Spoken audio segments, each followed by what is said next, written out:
कृष्णा सोनारवाडकर आमचे प्रतिनिधी आपल्या सोबत आहेत। कृष्णा, एकीकडे फौजदारी कारवाईचे आदेश द्या असं सदावर्ते म्हणतात, काय नेमकी मागणी आहे सदावर्तेंची?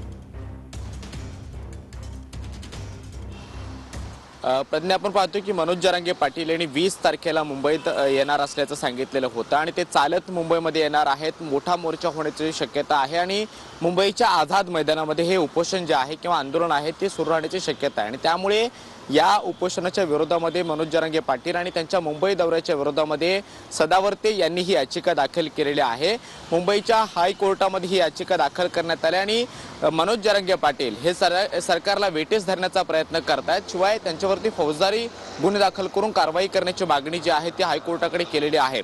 आजच सकाळी 10:30 ते 11च्या सुमारास सदावर्ते यांच्याकडून ही याचिका मेन्शन करण्यात येणार आणि याच्यावरती तातडीची सुनावणी घेण्याची मागणी सुद्धा त्यांच्याकडून केली जाणार आहे। त्यामुळे या सुनावणी दरम्यान हायकोर्ट काय प्रतिक्रिया देतं हे पाहणं महत्त्वाचं असणार आहे, कारण याआधी सामाजिक कार्यकर्ते हेमंत पाटील यांनी सुद्धा मनोज जरांगे पाटील यांच्या विरोधामध्ये याचिका दाखल केलेली होती आणि मनोज जरांगे पाटील यांच्या मुंबईच्या दौऱ्याला विरोध केलेला होता। मात्र हायकोर्टानं त्या याचिकेवरती सुनावणी घेण्यास नकार दिलेला होता। मात्र आता गुणरत्न सदावर्ते यांनी सुद्धा मनोज जरांगे पाटील यांच्यावरती याचिका केलेली आहे आणि त्यांच्या मुंबई दौऱ्याला विरोध केलेला आहे।